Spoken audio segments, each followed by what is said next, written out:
Alright, so once you have your camera rigged, you've got your text rotating, and you've got particles coming off of your text, it's time to add some more environmental effects. So we're going to try to add smoke or fog, and what we do on this one may not be what we end up sticking with, but it is certainly something that's pretty fun and pretty cool to know. So this is my particle animation, and to be frank, if we try to add the smoke and view it a lot of times and these particles are here, it's going to bog the computer down. My computer can't even simulate this all that quickly as it is, and so it would be nice if you went to in particle shape over in your attribute editor and just hit disable, or well, uncheck enable. So now you've got basically just your normal animation, and I'm going to show you guys that. You should look something similar to this with the camera moves and the rotation of the text. Okay, don't worry about the particles. They're still there. They're just disabled, right? I could hit enable and they'd come back, but the computer can't handle that, and it's going to have to do the smoke. Now we'll get it to handle it because it'll render it out just fine. It'll have plenty of time to render. So I'm going to switch back to my perspective camera here from panels perspective camera.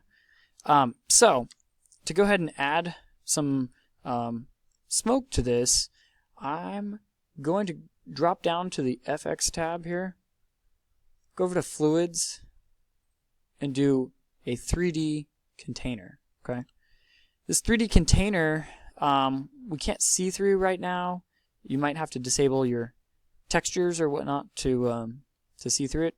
I'm gonna scale it up and make sure that it's plenty large. You don't want to make it excessively large. The computer has to calculate where the smoke is in this whole region. That's about the size I'm gonna go for. It may be too big, maybe too small. We'll find out. But by default, it gives you a basic smoke emitter. Okay, so up here in the 3D container, it actually, if you go to Fluids, 3D container, and hit the box, it actually lets you name the emitter, and I named mine Smoke Bomb because that's kind of what it is. So if I need to select Smoke Bomb and I'm having trouble understanding which of these objects Smoke Bomb actually is, it would be best found in the outliner. So I'm going to go to Windows, Outliner,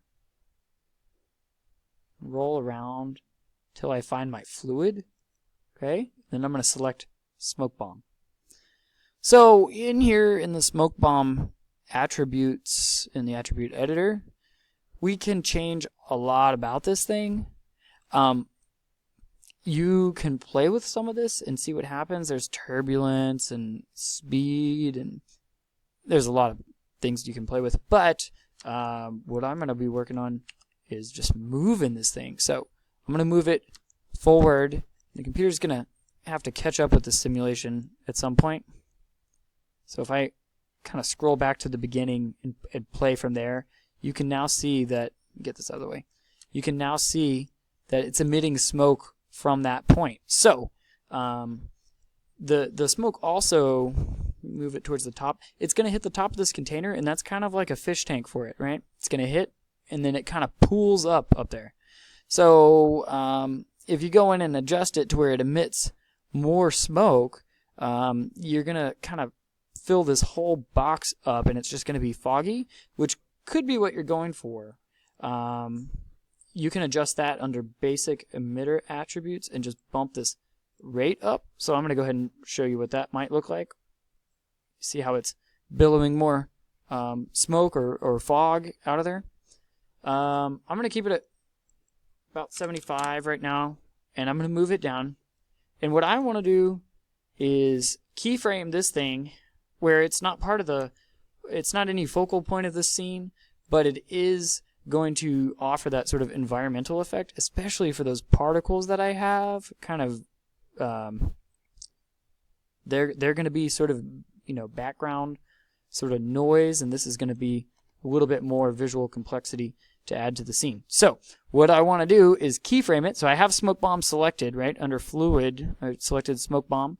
I'm going to hit S at my first keyframe, S, and you can see the red line. It keyed it. Okay. Now I'm going to select a different time, maybe frame number 200 here, and I'm going to scroll over to this side, keyframe it here. So now if I play my animation, hopefully the computer catches up to those calculations.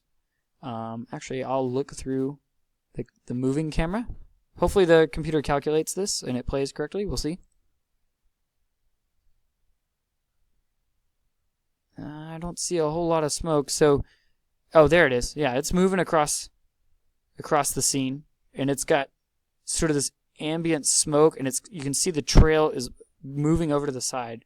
Let's watch that again real quick. So there's no smoke hardly. Now we're starting to see some over here, and as we kind of flail out to the left side, it's sort of behind my text, and as we rotate back around, it occludes this area a little bit, and then it's scooted over to the side, and it's generally given this thing a nice little line here of sort of background noise, I suppose, visual complexity. So if I give it a simulation, it's going to look sort of like this. Of course, my lighting is just the dome light, and that's really just for us to see what's going on, okay? Not going to probably end up staying that way. So we won't see the edges of the fish tank, per se, after a little while. Or if you really don't want to see the edges of the fish tank, you should be able to scale it up, although you probably have to rekey how that thing moves around. So let's take a little render preview, and all I did for that was to go to Arnold, render view, okay? I took a look at it, and the whole fish tank is foggy. We might just stick with it. Scale down, I'm just going to undo. But you guys will have to tweak that. And I should have done that in perspective camera. You guys will have to tweak that on your own according to your taste. And you're going to have to play with some of these values according to how you think this should work. So, don't forget that there's smoke bomb. I'm going to call it the smoke bomb. It can be way back here behind your text. Maybe that's actually more of an appropriate place for it to be. So if I have it keyed to run back there, maybe that's a good place for it, behind my text, so it's not part of the focus of this scene. So play that, and you can see where the smoke bomb moves. It's going to follow this path. Kind of a diagonal path behind the text, but it's leaving some smoke coming up. Now, you could make more smoke bombs. If you didn't get a smoke bomb, I'm just calling it a smoke bomb. If you didn't get a smoke bomb, you can go over here to Fluids, Add Edit Contents, and choose Emitter. Now, what's really cool is you could actually make a mesh, so like a cube, and you could emit from that cube under Emit from Object. That might be in another tutorial, but to leave y'all with something kind of fun to do, that maybe would replace keyframing this, under Fluids, you could go to Paint Fluids Tool. And I'm going to hit the square to keep the tool up and running, okay? I'm going to pick this brush here that has a nice soft edges on it. And you can see about the size of my brush with that red outline. That's determined by the radius. And the opacity is how opaque, so basically how visible the smoke is that we're going to paint. And we're actually going to just paint smoke. So I clicked and dragged. It takes a while. I clicked a few times. It's kind of laggy, but you can literally paint smoke into the scene. Now, you may have noticed this area down over here in my fish tank. This is the plane that I am painting smoke on, okay? So it's this blue frame is showing me where inside the fish tank where I'm painting smoke. So I can pull this handle to move it back, and it snaps to grid lines for the most part, but I could paint a whole smoky scene back behind my text in only a few clicks if I raise up the size of this radius. So I'm kind of clicking and dragging around, and you can see I've added quite a bit of smoke back behind my text. Let's take a look at through the camera view. Now, do remember that smoke does float, okay? Comes up as generally smoke is rising because it's hot.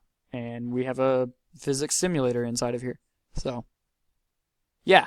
Let me go ahead and hit render view and make sure my text can stand out. Whoops.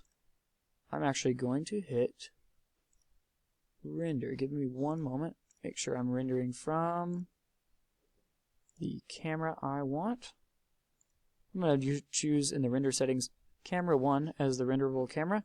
This is going to take a minute. It's a lot of particles and things. Oh yeah, that's going to take a while. I'm going to pause the video and I'll come back when it's ready.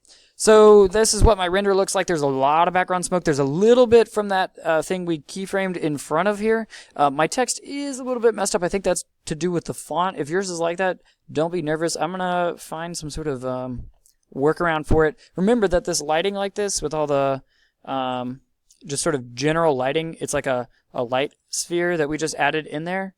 I'm going to click it. It looks like that, and light is coming from every direction. That is a placeholder to get us to light this scene up. We're going to add lights in another tutorial. Goodbye.